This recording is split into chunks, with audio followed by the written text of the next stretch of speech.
7 bonnes raisons de choisir Voyage Antillais. Voyage Antillais est une agence antillaise depuis plus de 50 ans.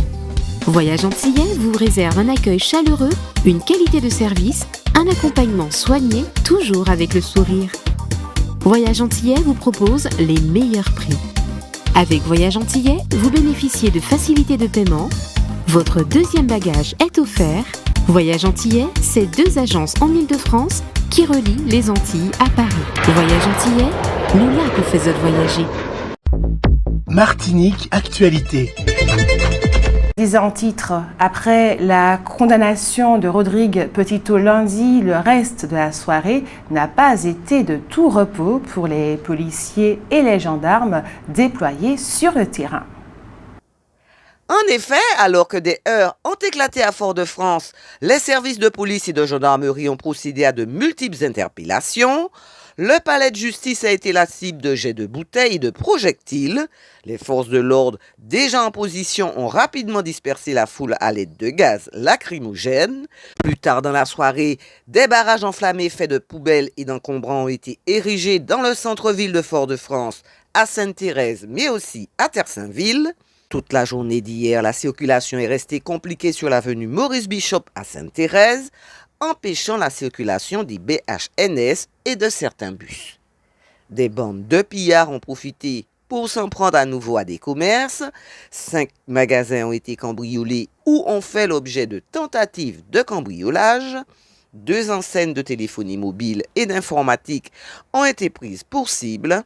Les forces de l'ordre ont procédé à 14 interpellations au cours de la nuit de lundi à mardi.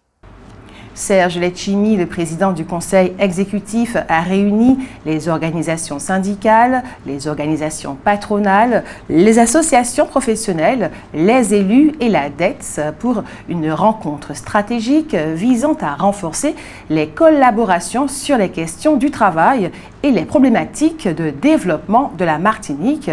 Aujourd'hui, mercredi 4 décembre à 10h, à la collectivité territoriale de Martinique. Le président du conseil exécutif espère, citons le service de presse de la collectivité, cette première rencontre entre les différentes forces de la démocratie sociale territoriale permettra de définir conjointement les modalités de mise en œuvre de cet outil de production de valeur ajoutée sociale et économique pour la Martinique. Cet espace d'échange axé sur l'écoute et la concertation devra permettre de trouver collectivement des pistes pour l'amélioration des conditions de vie des Martiniquais. Dans le cadre de la première édition des Journées internationales de la résilience climatique et géologique, le maire de la ville du Lamentin a organisé ce mercredi 4 décembre une matinée d'échange sur le changement climatique et géologique.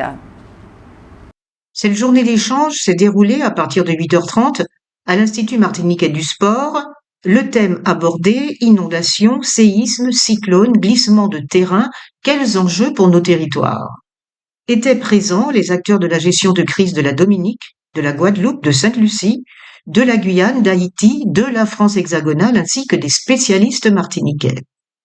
Rappelons que les objectifs des Journées internationales de la résilience climatique et géologique sont de conscientiser sur l'urgence d'une préparation collective, d'une solidarité forte et organisée pour l'après, mais aussi de susciter des mises en actions individuelles et communautaires, et enfin d'offrir un espace propice à la création de nouveaux partenariats.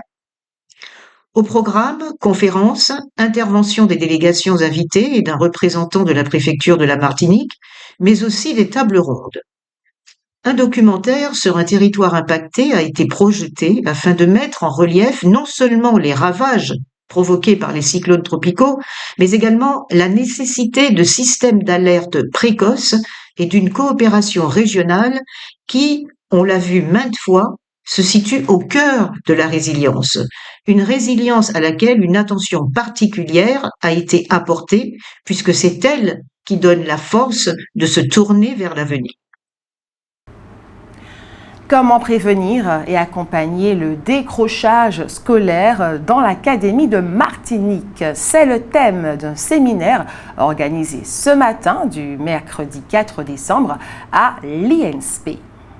La prévention du décrochage scolaire est en effet un axe prioritaire de l'Académie, d'autant qu'on peut malheureusement y observer les stigmates de la crise sanitaire et les conséquences de la crise sociale sur les élèves. Il s'agit en outre d'un aspect important de la lutte contre les inégalités sociales dans notre territoire et donc d'une façon de tendre vers une plus grande égalité des chances. Destinée aux chefs d'établissement, aux directrices des centres d'information et d'orientation, aux enseignants et conseillers principaux d'éducation, ainsi qu'aux coordonnateurs de la mission de lutte contre le décrochage scolaire. Le séminaire s'est tenu en présence de la rectrice Nathalie Mons. Frédéric Wexler, experte en politiques éducatives au niveau national et international, a donné à cette occasion une conférence sur la mise en œuvre de politiques de lutte contre le décrochage. Les participants ont alors mieux pu mesurer les enjeux de la lutte et explorer les différentes pistes qui pourraient mener à une diminution du décrochage scolaire. Il s'est donc agi tout d'abord d'identifier les leviers de la prévention et de l'accompagnement du décrochage scolaire pour une mise en œuvre efficace en l'établissement par les personnels de direction. Il apparaît nécessaire d'impulser au sein de chaque établissement une meilleure articulation des interventions des acteurs éducatifs, sociaux et associatifs.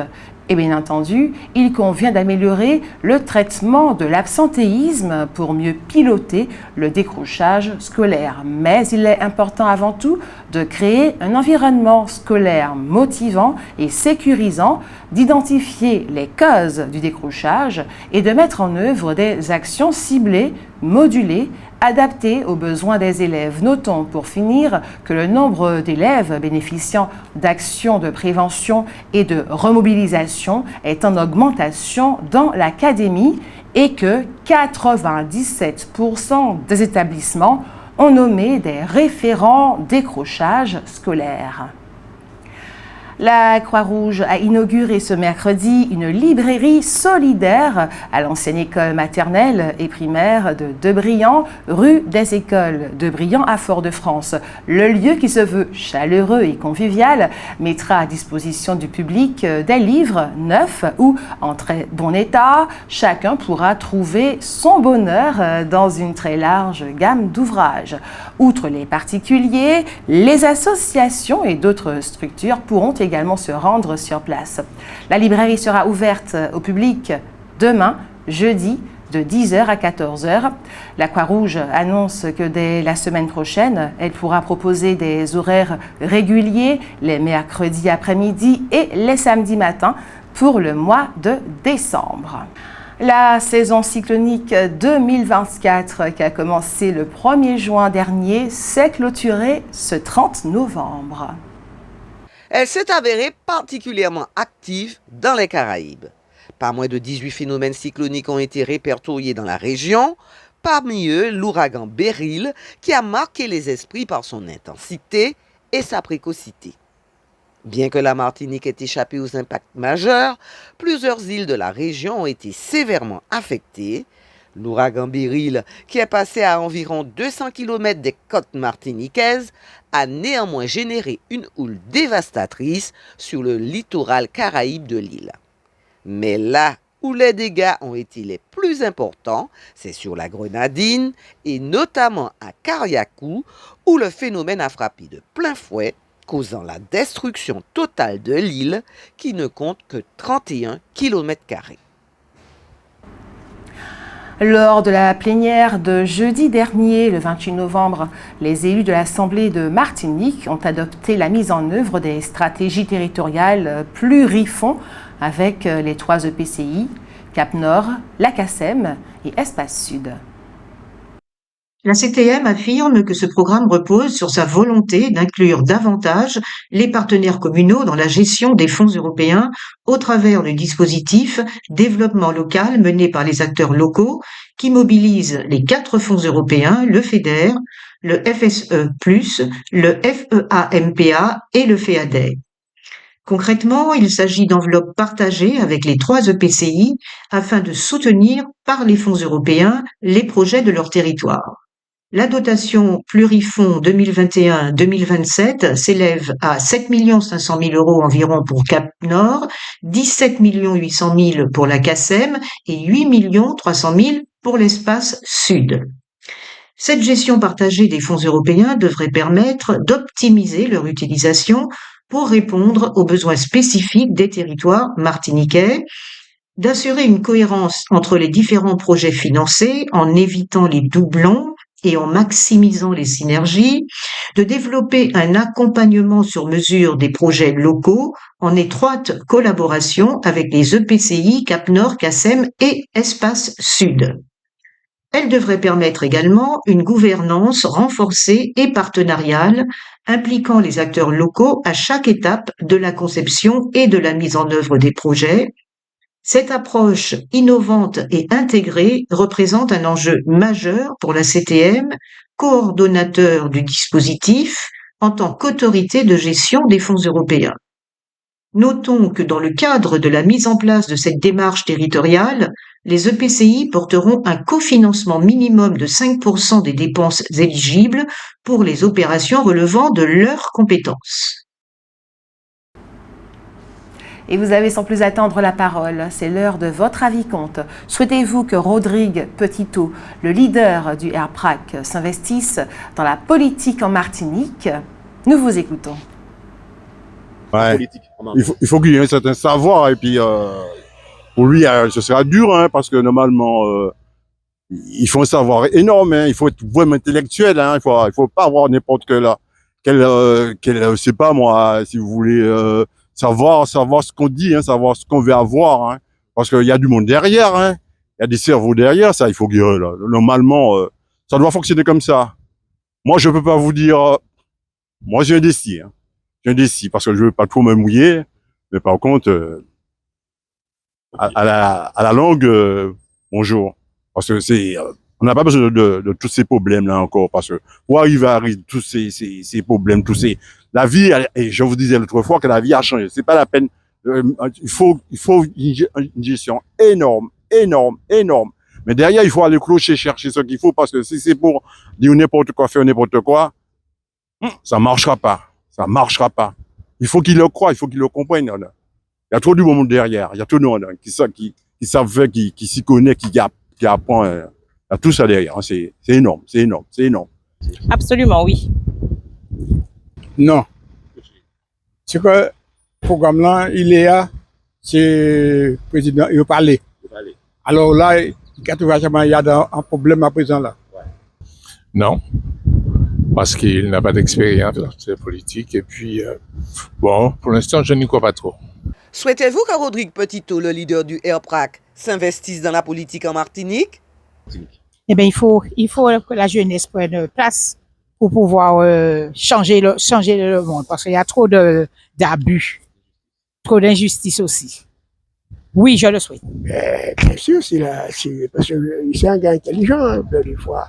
Quand je l'entends, je vois qu'il a une bonne idée. Oui. Oui, c'est pour ça qu'ils l'ont fermé, c'est parce que ça dérange en fait. Ils avaient besoin de faire quelque chose pour l'empêcher de... De toute façon, s'ils veulent aller un peu plus loin, ils n'ont pas le choix. Hein. Et je pense qu'il y en a, parmi les 3, il y en a une qui est susceptible d'y aller, sachant que quand on constate que parmi tous les épisodes qui se passent en ce moment, elle est un peu en retrait, donc elle est assez, au moins intelligente, de savoir où elle veut y aller. Voilà. Bon, je dis pas non, je dis pas oui, mais à condition qu'il ait un mandat politique, qu'il soit inscrit à un parti, qu'il défende un parti, de façon qu'il puisse avoir plus de poids pour pouvoir défendre ce qu'il veut défendre. Voilà. Qu'il soit élu, quoi.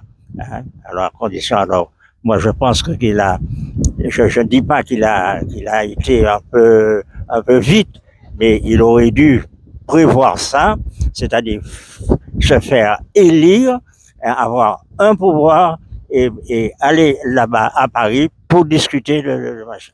Outremernews.fr, le site de l'actualité outre-mer, 24 heures sur 24 et 7 jours sur 7. Retrouvez la chaîne Outremer News sur YouTube.